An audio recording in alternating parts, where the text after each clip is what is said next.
Let's begin at number 5, because what you have been reporting out of the G7 is, of course, always ahead of everybody else. But it's also beginning to catch some waves, including some high-profile retweets or reposts, whatever you'd call them these days, from some really high-profile Substackers. So let's talk a little bit about some hat tips, some if you hat will. tips. Yeah, there you go.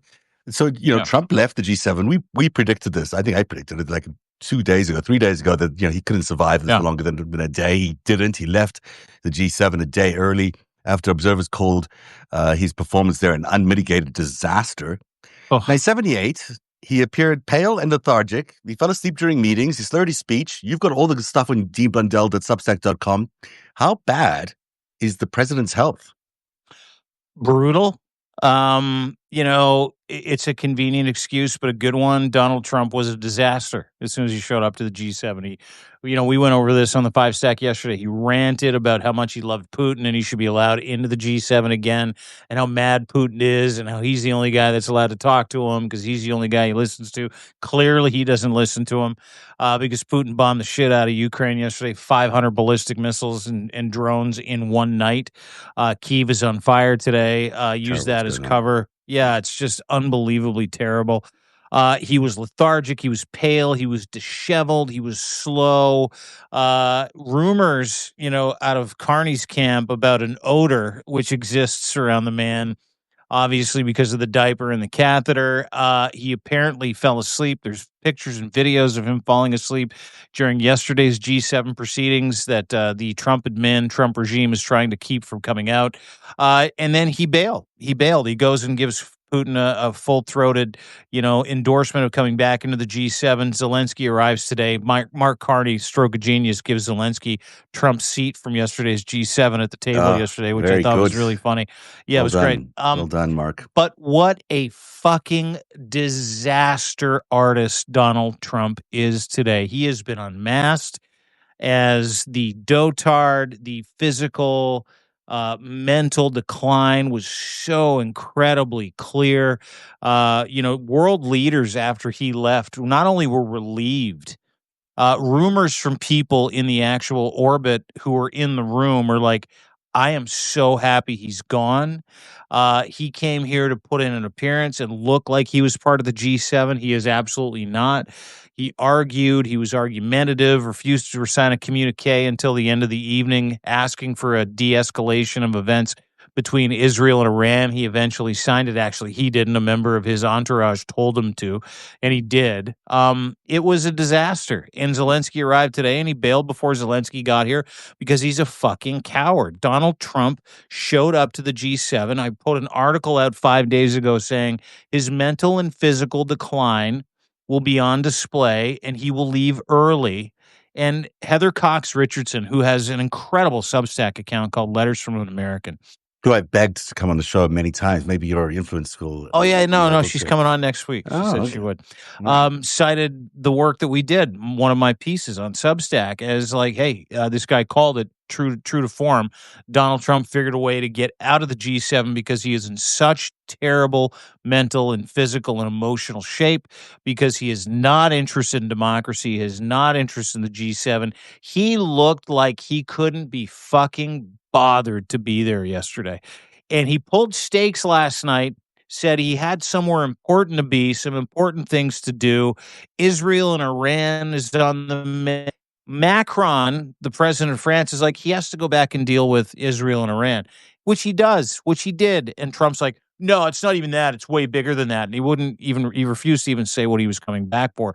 But this is why he came back. And this is very important for people to realize. That man cannot be away from medical help for longer than a day. That man is in such steep medical, physical, emotional, mental decline that White House advisors had to pull him out, because not only did he fall asleep yesterday, not only did he do nothing to advance the agenda of America yesterday, he got fights with people, he got angry at people over tariffs and people not listening to him. And then at the end of the day, he said he signed an agreement with Keir Starmer from England. Then magically said it was with the entire EU and everything was going to be great. Not only is that not a trade agreement, it was a recession for different tariffs on cars and airplanes for Boeing and Ford and American car makers. It was like, and he not only did he drop the papers when he revealed that he actually was going to do this deal with the EU, he was a fucking disaster yesterday. He really was a disaster. I'm just walking into that particular meeting and doing Putin talking points is so wrong. It's just so off point. And then, saying what he did about Putin still needing to be part of the G7, nonsense, of course. And then talking about Zelensky and talking about Israel the way he did. But truthfully, he did go back to deal with something much bigger. I think Macron's actual words were that, he was going back to deal with a ceasefire. And Trump was like, it's not a ceasefire. It's something much bigger. Because it is something much bigger. And that's the number 4 story on the countdown today. He's actually going back to start a war with Iran. Yeah. That's why he came back. I mean, in addition to the fact that he was sick and probably couldn't handle being in a room with 7 people who criticized him all the time because... and he couldn't pay attention. Like, I don't know if you saw the video, but I talked to people in Carney's Orbit yesterday. They said he was not only a disaster in the meetings, but he was incoherent. Yeah. He couldn't pay attention. He was asked questions and couldn't answer them. Mark Carney leaned over at one point. There's a video of this on my Substack, substack.deanblundell.com, where you can actually physically see Mark Carney pose a question to Donald Trump and him just kind of look off into the atmosphere like someone farted. Like it literally was a fucking nightmare, Zev. A nightmare. There was one point where actually Mark Carney looked really worried about him. He looked concerned about his capability of being coherent, of being able to be there at that time. Like they were a little worried about their guest looking too disheveled and too sick to be there. Yeah, and let's be serious about something here. Like as much fun as it is to poke fun at this guy, as much fun as to poke fun at a fascist, authoritarian asshole like Donald Trump, a liar, a con man, a felon, a rapist, all the things that we know he is. That man has the fucking nuclear codes. And that was the concern for a lot of world leaders in that room. There's a viral video of Giorgia Meloni rolling her eyes, leaning in, listening to Emmanuel Macron, who's the president of France, going, oh my God, you got to be kidding me. And it was the moment where America decided they weren't going to sign on to the anti-de-escalation or the de-escalation communique between Iran and Israel. Yeah. And it was so weird. And then talk to somebody that kind of understands what went on in that room, and they're like, it was the most bizarre experience. And American officials are trying so hard to keep his decline, physical and mental decline, to keep his they said, quote, and this is just a quote from somebody who was there. It was like he was a fucking zombie. Like he didn't know where he was, what he was doing, repeating talking points when he got there. There was a point where Mark Carney saved his ass first thing in the morning where he's like, okay, it's my job as the president to kind of move things along. G7, let's, we only got a couple minutes. Let's, with all due respect, let's move this forward. And Donald Trump leaned in and tapped his arm like, thank God. Thank God you saved my ass. This isn't this. And then let's talk also about the cowardice, because he left the night before Zelensky showed up. Zelensky shows up today to a hero's welcome in Kananaskis, Alberta, Canada, with world leaders hugging him, telling him, we got you. We got this. We're going to figure this out. We are 100% behind Ukraine. This is the night after his country, his city of Kyiv, was bombed by 500 plus ballistic missiles and Shahed drones. So by Russia. So this is this ongoing actual conversation that we've been having about where the United States is and where they are is completely abdicating responsibility when it comes to dealing with what they said that they promised to deal with, what Trump promised he would end, which is the war in Ukraine. He's not interested in solving that, and he's also not interested in solving the Israel-Iran conflict. He's interested in one thing and one thing only, lining up with fucking winners. And if he thinks Israel's going to win, he'll line up with them. If he thinks Iran's going to win, he's going to line up with them. If he thinks Ukraine's going to win, he's going to line up with them. And he's trying so hard to project that Russia is a leader on the world stage. They're getting their asses kicked in Ukraine. I want to get into some of that really important stuff around Iran and Israel and Ukraine as well. But there's a thing we got to talk about, which is the failure of the media to cover Trump's illness. We can all remember Joe Biden having a few faux pas along the way, having done these international trips. Only he actually went to Europe, never mind to Canada, which is just like a 1 hour flight. He also walked into bushes and into stanchions and stuff like that. But the amount of noise around how Joe Biden was too sick, too ill, too incompetent, cognitive decline, you name it, that showed up on every major newscast and then every newspaper, and then the disinformation campaign that attached to Joe Biden's every misstep was massive. And here you have the next president of the United States as incompetent, you might say. I mean, I don't think Biden was incompetent at all, but let's say he's, degrading at a speed that is far greater than Biden's degrading. And no one seems to be paying any attention to it. No one's commenting about the fact that he's, unable to finish sentences, can't complete thoughts, isn't able to respond to direct questions, is staring off into the distance and not paying attention, making comments that are completely against America's national interest and for our biggest adversaries, and seemingly not caring about any of it. I mean, this is the G7. This is an important organization that America used to lead. Now they can't wait to get rid of him. Now they can't wait until he's left the table. I mean, that's how far America has gone in the 6 months, less than, that we've had this guy as president of the United States. He's alienated the entire free world. They mocked him when he left, apparently. World leaders got together. They had a dinner with Trump. He leaves, gets on a flight, gets on Marine One because he got to go change his catheter and his diaper because he is in unwell health. Disheveled is a word we used. Disheveled is a word people on the scene used. Alarmed at his decline, saddened. One person told me they were saddened by the idea that the president of the United States is that weak individual who, by the way, was wearing 4-inch heels so he could appear to be taller than the 5'9" Mark Carney. If he's 5'9", he's 5'9". Like Donald Trump is not a tall man. He's been wearing pumps and lift shoes and soles for years. The perception and the Trojan horse of what Donald Trump wants you to think he is, the gig's up. We said this yesterday. It's over. The idea that this guy is with it is over. The G7 ended that.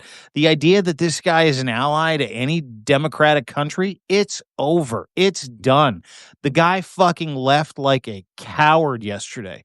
Was it his health issues? Largely. Did he want to have a conversation with Vladimir Zelensky after praising Vladimir Putin the day before on the biggest stage in the world in the most consequential meeting of democratic world leaders in the last 30 years? No, he didn't.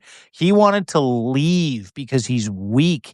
He is simple-minded. He is out of answers. He is out of gas. And one person that was there, and this got back to me today, it was actually fascinating. They're like, it's like he's being propped up.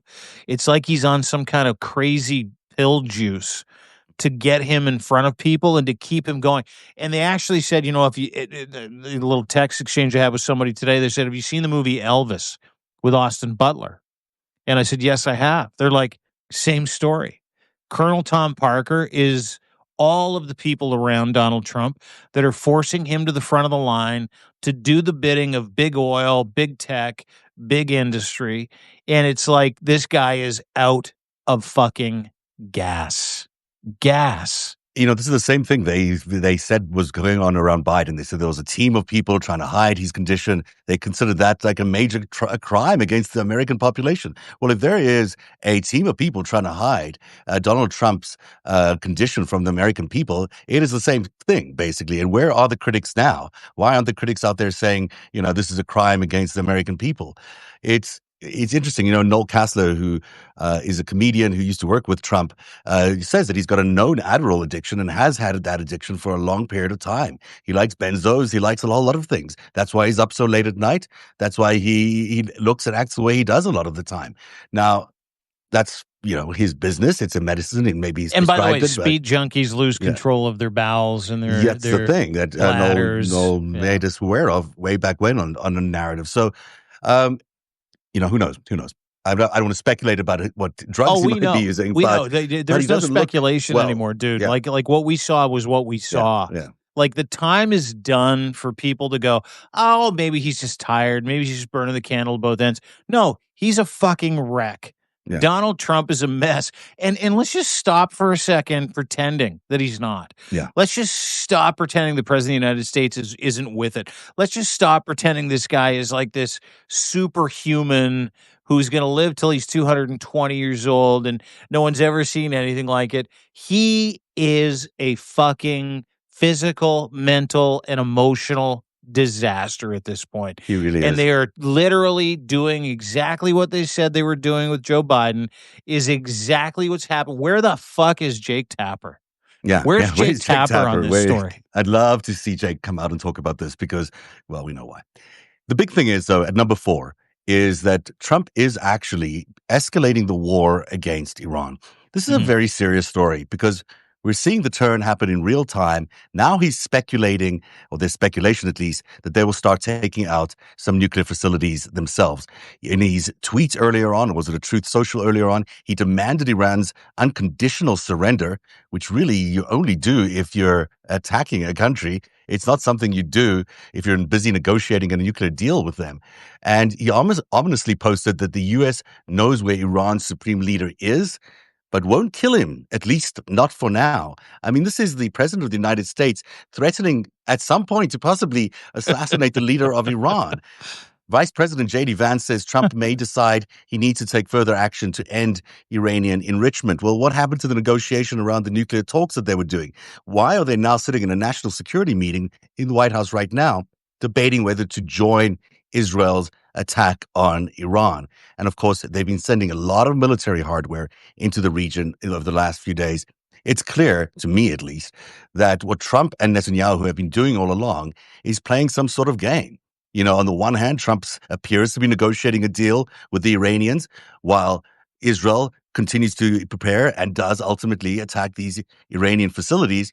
And now, at some point, they just, well, Iran's walked away from the deal. There's nothing to negotiate anymore. We can join with our friends Israel and complete the task, which I think at the end of the day really does involve, if they're making threats against the Ayatollah, well, guess what? That's what they probably want to achieve at the end of the day. So there are 41 bombers, refueling bombers, U.S. bombers that are on their way to the Middle East. 41. That doesn't happen in a vacuum, and it's definitely not happening just because Donald Trump is getting ready. It's not wartime preparedness. It is wartime. Yeah. And Donald Trump is a known liar. Everything that he says is a lie. Everything that he tells you is a lie. Everything is a distraction from the truth. Everything he does and says. The United States is going to go to war against Iran. They are not preparing for this like they're not. Yeah. And they will talk about it being a defensive posture. They will talk about it being a supportive posture. They're going to war. You're going to see American boots on the ground. You're going to see American military hardware used against the state of Iran. And we can have that conversation too. We can have the conversation about whether or not they should. We can have the conversation about what the Iranian Muslim regime is. We can have a conversation about their crimes against humanity. But those crimes against humanity are largely now happening in the United States of America.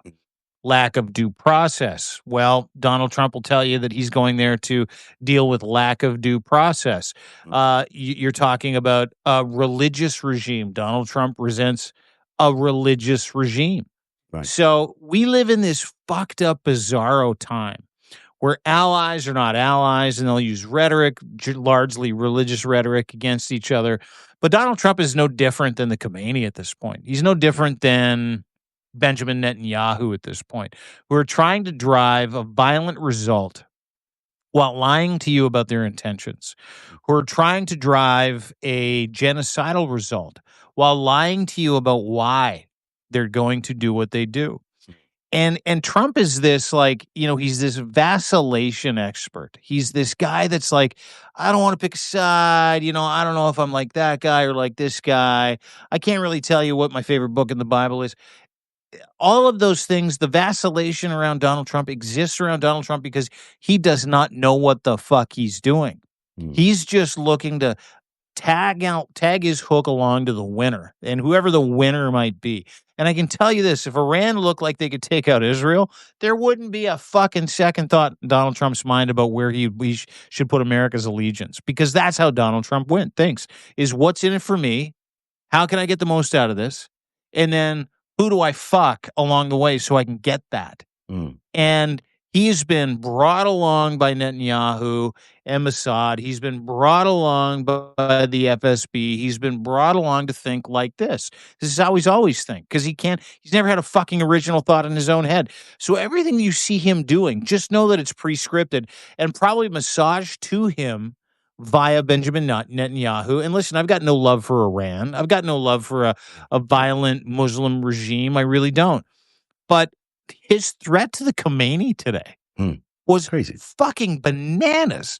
Like bananas. That's, to an Iranian Muslim, the Khomeini is their religious supreme leader. He's like the Pope of Muslims, like in Iran. So and he's going, yeah, we know where the guy is. We might kill him. We'll figure it out later. And Netanyahu's like, we still might kill him too. We'll see what happens. It is not just escalation. This is like generation hate making on behalf of Donald Trump and Benjamin Netanyahu. And I will tell you that I do think it's Bibi's playbook, and I think that, he just knows that he's beholden to Bibi. I mean, Bibi helped him get elected in the 2016 elections. That's clear. I believe they probably helped him get elected again this last time round. And what they're doing now to Iran is unconscionable, because they were having good faith negotiations around the nuclear deal. If those negotiations had failed, fine, go to your other options. But they didn't do that. Those were just a fake. Those were just let's pretend we're negotiating with the Iranians. Let's pretend we're going to give them a deal. And instead, we're going to build up this massive force to try to take them out. And what's the point exactly of a powdered keg like that being attacked in the Middle East? Like, what exactly do you get out of a Middle East regional war that they had sworn up and down they were going to get America out of for the last 25 years? They keep doing these things. They know it's a terrible thing, but yet here we go yet again. Donald Trump wants to take America to war in the Middle East on Israel's behalf, or, some other proxy behalf. What is the sense of attacking that country at this point in American history, where America itself is under attack, as America's democracy is under attack, when America is being weakened by so many people around the world? What is the point of going after Iran right now? Is it meant to just give you the appearance of strength? Cover. And if that's the case, we've done this. We've seen the story before. We've seen George Bush stand in front of that ship and the sign that said mission accomplished, and it wasn't. And we're going to do the same thing again, because guess what? No one likes their country invaded, no matter who you are. And if you're going to keep going after the world leaders that you just don't like and pick and choose which ones you're going to kill, well, guess what? They're going to fight back at some point. Someone's going to fight back. And it's going to look ugly and more complicated on the ground than you ever imagined. They believed they could take out Saddam Hussein and it would be over in a few weeks. It wasn't. We learned the hard way that Iraq was a very complicated place and not so easy to get out of. And yet here is Donald Trump and Vance, who know nothing, who are being led into a war in Iran, which we may not be able to get out of very easily. No congressional approval for this war. No real, reason for this war. Why are we doing it? There's no predicate for it. And yet this, faux nuclear ability to build nuclear bombs. Well, yes, they've had it for a while. Guess what? A lot of people can build nuclear bombs these days. Are we really going to war because of this made up thing? This has been Bibi Netanyahu's pet peeve. This has been Bibi's mission for years. Now he's dragging the United States into a war that we don't want, do not need. And the president is going along with it without any authorization from the Congress. To back up what you're saying is, several months ago, Tulsi Gabbard, the DNI, the captured Russian operative DNI, said that in no way was Iran close to being able to create a nuclear weapon. Like, in no way. Yeah. They were simply trying to, and listen, no love for the Iranian regime. And in full honesty, if the Khomeini was wiped out tomorrow and the Islamic regime was wiped out tomorrow, everyone would be happy. I'd be whatever, cool, right on. Let's move on. Give those people their rights back. Give women their rights back. Put men in their fucking place. Let's democratize Iran and let's turn it into a place where merit really fucking matters and women are respected. I'm all in. I'm all in. but the pretext is very WMD. If anybody remembers back to George W. Bush, Colin Powell, Donald Rumsfeld, Dick Cheney, trying desperately to get Congress to believe that it was time to invade Iraq after 9/11. WMD was weapons of mass destruction, was like this thing. They didn't want to say nuclear weapons. They wanted to say weapons of mass destruction, big missiles, big things are good. And Canada, like, flat out was like, we're not getting involved in that. That's your business. Yeah. We'll help you get there. We'll help you get back. We'll keep an eye out for you. But no. We're not putting Canadians at risk. We ended up kind of doing that to some extent when it came to ferrying projects, and a bunch of people lost their lives in Afghanistan as a result after the fact. However, this is that moment for the Trump administration. This is the Trump regime, not administration. This is a fucking regime where they're trying to sell you on the idea that Iran was like minutes away from developing nuclear weapons, nuclear ability, minutes away. And whether they were or they weren't, which is a lie, according to the DNI herself, Tulsi Gabbard, who's captured by Russian operatives, doesn't matter. Because they're going to drive this thing home until they get the buy-in from the American people. And here's the great part. Donald Trump doesn't give a fuck about buy-in from the American people. He's beating the shit out of them with horses and the National Guard and the fucking Marines. And he's threatened civil war against blue states and sanctuary cities. He is done giving a single fuck about what the American people think because he is not with it. This is the issue with his health crisis, right? This is the issue with his mental decline, physical decline, and emotional decline. And there are some operative agencies that know that Donald Trump is, how do I side with the winner? Also, I'm completely fucking ineffectual and my decline is incredible. Mossad, CSIS, FSB.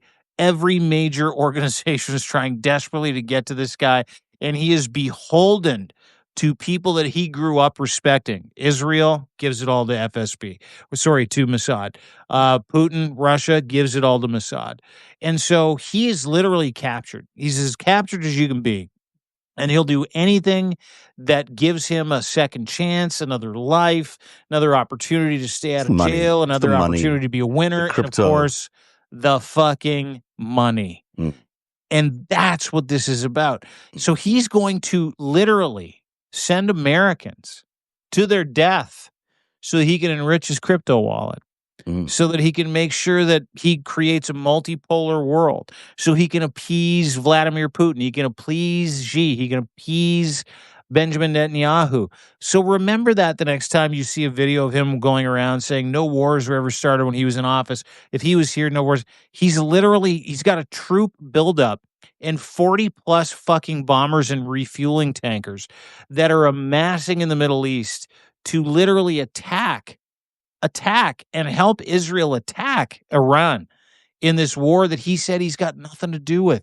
He is, in the words of Gavin Newsom, a stone cold fucking liar. He is that. And on top of that, Putin would love America to be stuck in a quagmire in the Middle East, but absolutely love it if for years now we could have all our troops stationed around Iran, trying to take out Iran. How fantastic would that be? As he's trying to pillage and rape Ukrainians and take over those other Balkan countries that are NATO aligned. How fantastic would it be for him if all the American resources were busy fighting Bibi Netanyahu's war in Iran? And how great would it be for China, who's eyeing Taiwan, if they knew that all of America's resources were stuck in Iran, trying to fight a war for Bibi Netanyahu, a war that no one really wants and no one cares about enough.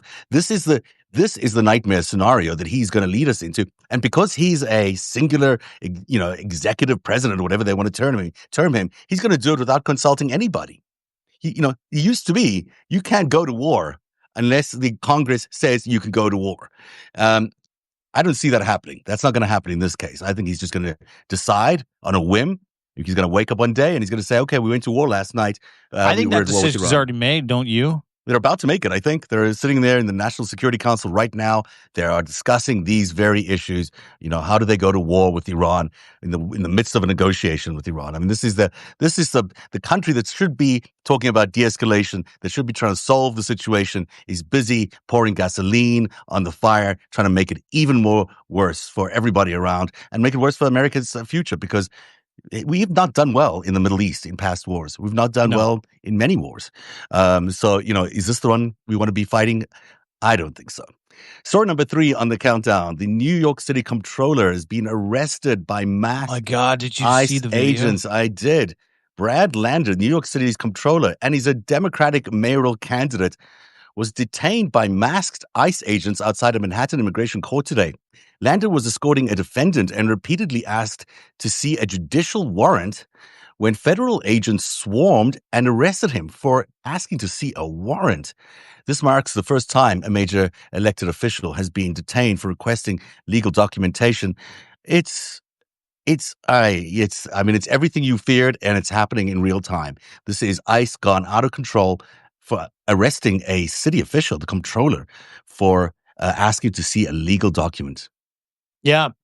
Brad Lander is a man of impugnable character. He is a good individual. He is a lawyer. He's the comptroller for the city of New York, the state of New York. He was overseeing an immigration court hearing, from what I understand. He was just escorting because they know that the ICE officials are going to be there. So he was just going with a defendant because he was worried that his constituent may be arrested by ICE. So he was escorting that guy to court because they were worried about the very eventuality that happened. He asks for a warrant and he gets arrested. Yeah, no warrant exists. ICE has been given the power. HSI has been given the power to be able to arrest and detain anybody they want for up to, I believe it's 72 hours. That I think is the time frame. The video that I saw today, there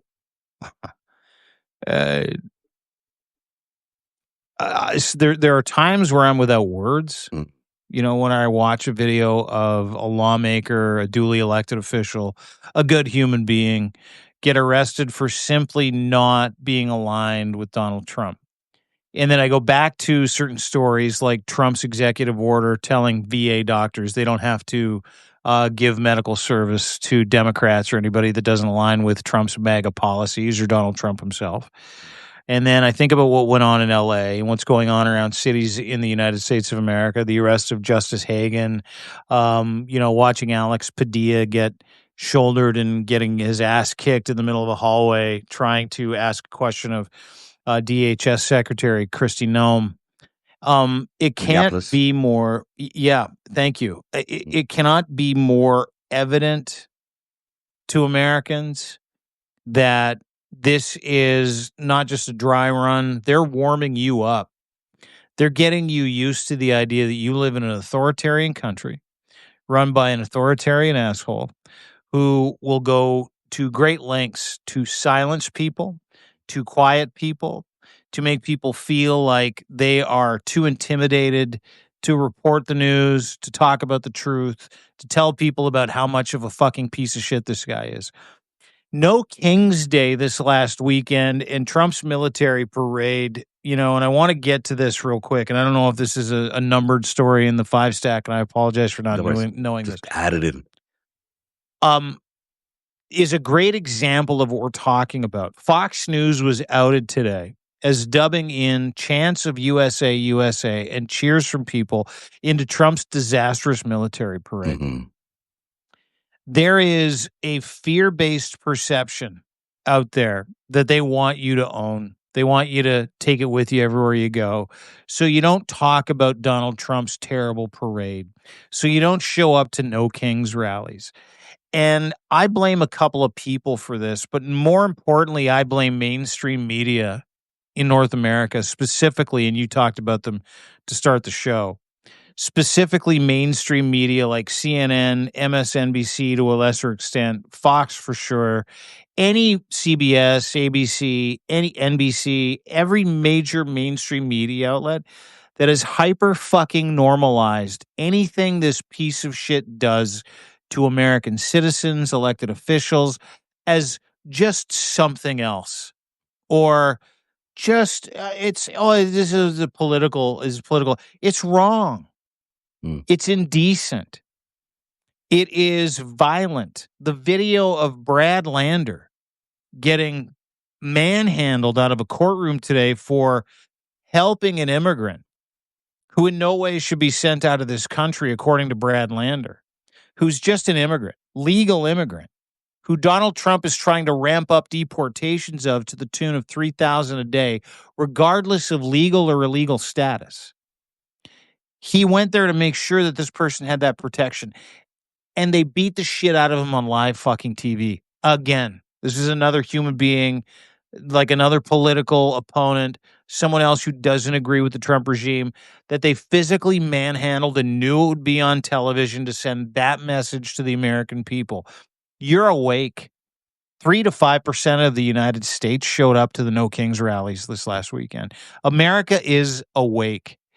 The next time that these rallies happen, it'll be 20 to 25 million Americans. The next time it happens, it'll be 30 to 40 million Americans, 10% of that country. It will grow by 2 to 3% month over month every time this happens, because Donald Trump is trying to send a message, and because the internet exists, we know the difference between right and fucking wrong. You're not going to be able to continue to sell that to Americans as a viable way to treat citizens and duly elected officials. Because not only did they hurt an individual who was duly elected, who was just doing his fucking job, and the only crime he committed was standing against the Trump regime by physically showing up for someone's due process or habeas corpus rights. The American people are fucking tuned in to the idea that this guy is trying to create this environment of fear, this idea that you're not allowed to voice your opinion. It's over. Donald Trump is the man. He's not. He's a fucking weak, spineless, sickly, disheveled, useless old man who is getting other people to do his angry dementia old man bidding. And that's what happened to the Comptroller in New York today. And if you haven't seen the video, I would highly encourage you to watch it, because that will be America for anybody who does not agree with that man. His fucking Civil War proclamation on Truth Social the other day that we talked about, where he's like, I'm sending ICE, the FBI, the CIA, everybody into blue states and sanctuary cities to fuck shit up, because Democrats are going to get migrants to vote for Democrats and I'm going to lose the next election. It was the sickest fucking rant I've ever heard, but it was the greatest fucking journey I've been on that can explain why Donald Trump is so fucked in the head. It's because his only goal is to threaten you, because he's got no ideas, he's got no policy, he's got nothing, he's useless. And deep down, he knows it. So, all cruelty springs from weakness. We've said that on the show several times. It's a quote from Marcus Aurelius, Epictetus, Seneca, Stoic quote.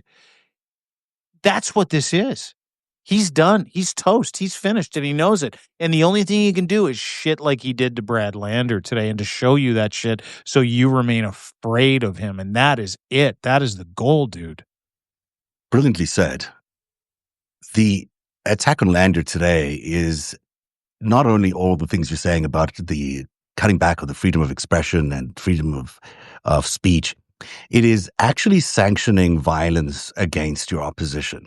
And this is very, very unique to authoritarian rules, and it's very specific to authoritarian rulers. They let you commit violence against their opponents. They let anybody commit violence against their opponents. They allow the mob, the angry mob, to take over and to spy on everybody and to attack snitch the on Capitol, everybody, and then murder some Democratic lawmakers. You go right ahead and murder Democrat. You want to murder somebody? Go murder a Democrat. That's what they're saying. You want to attack someone? You go ahead. The Democrats are easy prey. They're gay, or they're cheaters, or they're whatever they are, immigrants, you name it. You want to go beat up any of those people? You go right ahead and do it, because that is what authoritarian governments and leaders do. They want their thugs, they want all the lowest dregs of society out there meting out justice to their opponents so they don't come at them and that they don't get attacked. And it is the most ugly, disgusting, sinister thing you can imagine happening to any society, especially one that has so many enshrined rights and has had such good freedom and such good democracy for so many years, that this man is coming into America and violating every norm, everything that we stand for in order to execute his fetish. I don't know what it is he's doing, of being the world's leader, or the world's strongest leader, or being some sort of dictator. He is going to be taking out people's lives. He's taking out our Constitution. He's taking out everything America has always been. And it's so important that everyone just fights back against every instinct that people have. You can take this guy's a comptroller. Sure, he's alive. He's okay. The judge will let him go free. Everything will be fine. But you know what? The next guy may not be. And the guy after that may not be. And you can draw a straight line, I bet you, from this guy, the comptroller, to the next Democratic candidate who might get assassinated because, they're daring to oppose the great Donald Trump or the next GOP because they speak the truth. Because they speak the truth. And that's what's going to happen. And that's why it might not look as serious, but it is so serious. What is happening right now is the degradation of our rights, our degradation of our freedoms, but also this allowing of a mob violence against your opponents. It's the most vile, sickest thing that can happen in a democracy. And very Russian, by the way. And very, very Russian. Which leads me to the number 2 story. The Nation reveals that Andrei Grachev, who invested $25 million in Trump's crypto venture, is a convicted fraudster with extensive ties to Russian state banks. Grachev was sentenced for cargo theft in Moscow, accused of multiple crypto scams, where he went into hiding with investors' money, and his company DWF Labs was flagged by Binance for potential market manipulation. Wow, Binance is flagging you for manipulation. His associate owns a luxury Moscow assets, including a Deadpool-wrapped Porsche. How gaudy. But this is Trump's crypto partner. He's a fraudster, a Russian fraudster. He's an oligarch, organized criminal. This is the guy who he's going into business with. Does it fit into everything else you're seeing today? Absolutely. And we might just skip into the number 1 story if you want, unless you want to comment on that one. Please, no. I mean, there are certain stories you can just read, and I'll be like, yeah, that makes sense. Yeah. Well, the number 1 story actually does tie into it. This is a story that we're reporting exclusively on Narrative. I've been looking at the Starlink associations with Palantir and what happened in the 2024 election. And after a lot of exhaustive research, it became really clear that there was something really strange that happened in 2024. And there's been a lot of different reporting on this, and I know it can get very confusing, and you're not sure what's new and what isn't new. We're reporting that is very new today is that Starlink had emergency access to the entire cell phone network of America because of the hurricanes that were going on in October of 2024. And that emergency access continued all the way through the elections. And it gave them extraordinary access to LTE devices. By the way, all the voting machines have LTE devices. All the tabulators have LTE devices. So did Starlink at that time have an ability to communicate with every or most voting machines in the country? Yeah, they had that ability. The next thing they needed is, did they have a way to get through the security precautions in those voting machines? Like, could they actually get beyond all the signing protocols, and could they connect with them? Well, there's that capability, as it turns out, existed because Palantir, Peter Thiel's company, had done a deal with Eaton Corporation, which had purchased something called Triplite, which produces the power supplies for voting machines. And they were experimenting with tying all those devices that are power supplies for the voting machines to Starlink. And that's been part of their proposal, was to see if they could get operational and security connectivity for the EVM machines, the voting machines, to Starlink, which would have, if the right updates were done at the right time, it gets kind of technical, but there's a mechanism that we can see how Starlink would have been allowed to have access to electronic voting machines throughout the election process We don't know, and I'm not suggesting that I know that there was tampering that went on during the election results on the election day. But I do know, and I'll say this, I have 100% confidence that there was a capability to not only access every electronic voting machine, but to get past the security credential issue that they would have had in accessing every electronic voting machine. Now, what would you do with something like that if you had that capability and it was your candidate that was running for the president of the United States? Would you just not use it? You would use it, right? Especially when you're talking about Peter Thiel and Elon Musk. This is a massive story, and it continues. I've been reporting about Russia's and Elon Musk's involvement in. Well, I've been talking about Russia and Donald Trump since 2016. I mean, my first post was in 2016. Everyone ignores my reporting around this stuff. They just love to just ignore everything. But, over time, it's impossible to ignore the very facts that Russia and Donald Trump are in bed together. I mean, we've been covering it throughout the entire show today. We started at the very top with how he is with the G7, how he's out there pushing Russian propaganda. It's impossible in any way to suggest that this man is not in the same policy alignment as Vladimir Putin. But, in the last year, I reported specifically around Elon Musk's involvement with Vladimir Putin in organizing a disinformation campaign against Biden and about Kamala Harris, about running memes that came out of the Kremlin and that were, reproduced on Elon Musk's account on Twitter to massive amount of people. The same memes produced right out of the Kremlin. We've reported about all the other money that was spent on them and how the oligarchs helped buy Twitter so they could turn it into X, so they could become a distribution point for Russian propaganda. And now we're reporting that there is a real possibility that they had the capability to, fudge the numbers, let's call it that, for the November elections in 2024. And there is a deathly silence from the media on this. And I did not get it. I did not get how much more evidence you need, after 8 years of this. How much more evidence does the media need to know that this is not business as usual? This is not some normal administration. There's nothing going on here that is normal. This is a man who works for a foreign government, who's the worst foreign government, who wants to destroy America, who wants to turn America into a dictatorship. And America is quite happy, or the American media is quite happy to treat him like he's just another ordinary president with some policy ideas. The policy ideas suck. They're all racist and anti-constitutional and anti-American and anti-democratic. So how can you be treating him like that? And then on top of that, you've got this complete, they're not doing their jobs. I mean, there's evidence out there, clear, factual evidence that this is what went on. No one's touching it. I'm not sure what I meant to do at this point. I'm screaming it from the mountaintops for 8 years, but it's just an unbelievable ability to forget to do your job. When they wake up in the morning. Oh, there's no forgetting here. Yeah, this is choosing intentional. to forget. Yeah. To back you up, I want to encourage everybody watching. There's several hundred people watching right now. In the live version, and if you're listening to this or watching this after the fact. Go to narrative.org. There's a blog post called The Perfect Storm, how Hurricane Milton opened a back door to America's votes. This is Zev's work. He's been on this for years. And he has slowly been proven out as to, and his work has been proven out as to be not just accurate, but ahead of its time, where you can get infographics to see exactly how Elon Musk and Donald Trump figured out a way to remove aspects of America's election and upload them to a private secure server and a private secure process, which gave them the ability to do something that Zev is suggesting was wholly inauthentic, which was change the way America votes. Donald Trump has mentioned this dozens of times, and he's almost fucked it up for Elon dozens of times. There is a reason Elon Musk, Peter Thiel, Palantir, Doge are deeply involved and deeply compensated in terms of grants and bursaries for their work.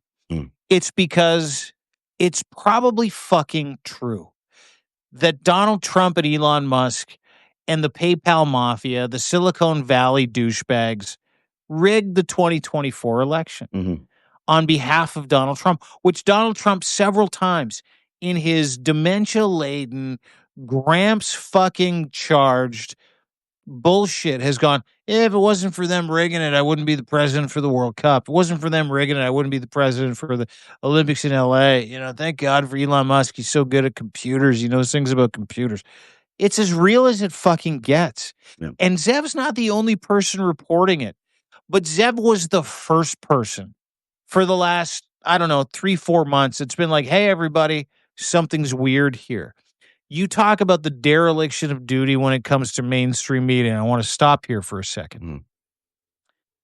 I watched Midas Touch, Lincoln Square, which was the Lincoln Project, guys like Steve Schmidt, Joy Reid, Katie Couric, Aaron Parnas from the Parnas Perspective here on Substack.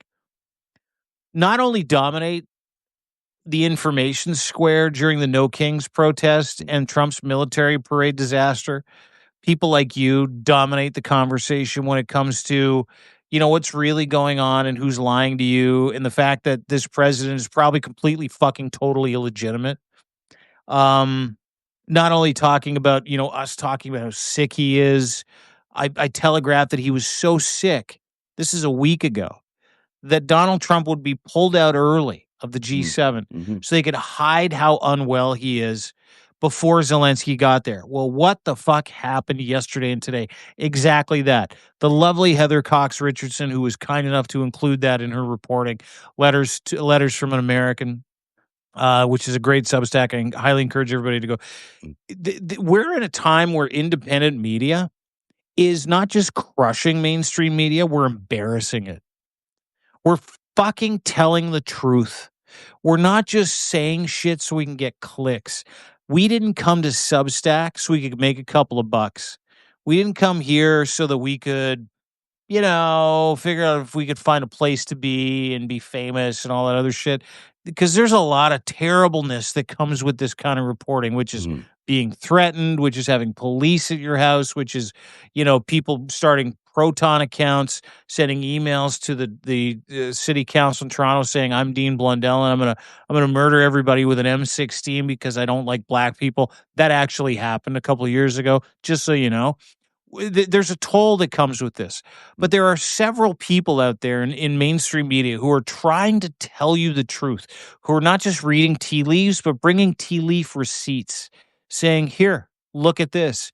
You cannot trust mainstream media anymore.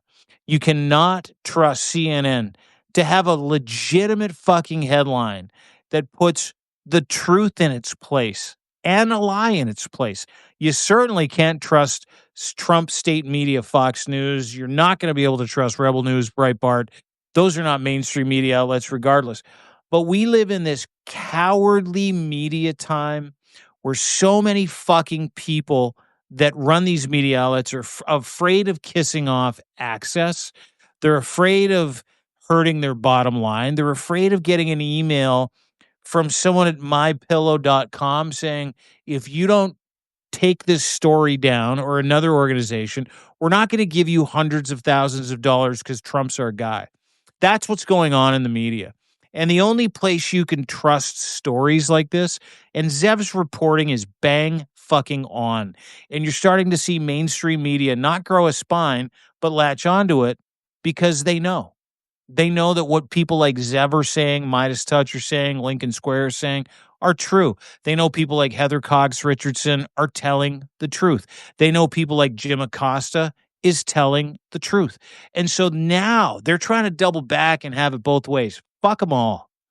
I want you to follow people like Zev, narrative.org. He's got 35% off his annual subscriptions today and for the month of June. I want you to follow everybody that affirms your belief in facts, and I want you to fact check them. Fact check me. Fact check Zev. I want you to go back and figure it out. Don't just take our word for it. And when we're proven right, subscribe to us, follow us, share our content, because we live in that time now where we carry the message. Mainstream media does not. CTV does not. That's fucking Canada Pravda. There isn't a mainstream media outlet or newsprint outlet in Canada that tells the fucking truth for the truth's sake to inform Canadians. Not one. The biggest daily news outlet in Canada is owned by a mega hedge fund known as Chatham Asset Management, which is owned by David fucking Pecker. Like, that's the biggest daily news outlet, National Post, Post Group Media. They own everything in Canada. Do not read them. Do not believe them. Do not buy into them. Cancel your fucking subscriptions and follow people who you can factually ferret out as truth-telling storytellers, like Zev, like myself, like the guys at Midas Touch, Heather Cox Richardson, other Steve Schmidt, who's incredible. Follow Steve. Follow people and brands that you know are in it because they love democracy. They like facts. They don't live in a post-truth society. That's all we have left. That's all we have left is people who are trying to figure it out together. Highly encourage everybody to go and subscribe to zevsnarrative.org Substack today. Thank you, Dean. That's really awesome. Thank you for saying that. I want to add one thing to it because I've been dying to say this for a long time. And I just think, when I started Narrative, with Tuesday nights, we do a thing with Olga at 8 p.m., Olga Lautman. We do a Authoritarianism 101 thing. Last week, there was one of my readers and viewers showed up in the chat afterwards, and it's on camera, so we got to see them for the first time. And she was like, Zev, you've been right every single step of the way for 8 years. You've been 100% correct. And it's basically true. I've sort of had the story ahead of everybody else. I've got all 8 years of running on this particular story. Very little of it. Way to ring your bell. Way to pump your own tires. I'm just saying that, that's just the case. But what happened because I did that in the original few years, I got the most brutal operation done on me. There are professional organizations out there that work for foreign intelligence agencies that will come after you if they view your reporting and your truth as a threat. And it was about the most terrifying, in hindsight, the most terrifying experience anyone could ever go through. At the time, I wasn't as aware of what it was that was happening to me, but I was a target of a massive intelligence operation to discredit my work, to discredit me on my personal life, to discredit me amongst my colleagues, to really diminish my ability to grow an audience. For years, I suffered the most horrendous financial ruin because of all of that. And so, there are people out there who will do that to people who are out there telling the truth. And I really hope that when the people hear stuff like this, that they question what they hear, that there is, anytime you're on top of a target of a story, I can feel the increased trolling and the increased attention to my work and the increased weird comments that come up on the comment section of my work. And like to this right now, we're on target. I know when I'm on target of a story, this thing happened in 2024. They had capability to fucking screw those results in 2024.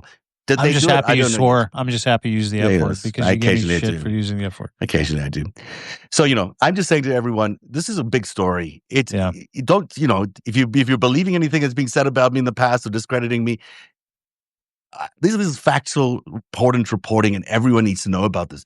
This election in 2024 that possibly robbed America of its choice of president has installed an authoritarian leader that is about to send your kids to a war in Iran, a war that no one wants and that may ultimately land up killing your kids. It may land us, putting us in a quagmire that leaves us vulnerable to other wars. It may kill the people in Ukraine who are trying to fight another war against these brutal authoritarian dictators. On that front, it may ultimately mean that Taiwan gets surrendered to China. These are the important things that happen out of what some might not consider it a big deal that the election was maybe tampered with, the results were tampered with. It is a huge deal that happened. This is an illegitimate president, potentially. We need to be focused on how he got to be in the presidency, not only for the past election, but, if they had the infrastructure for 2024, it's there.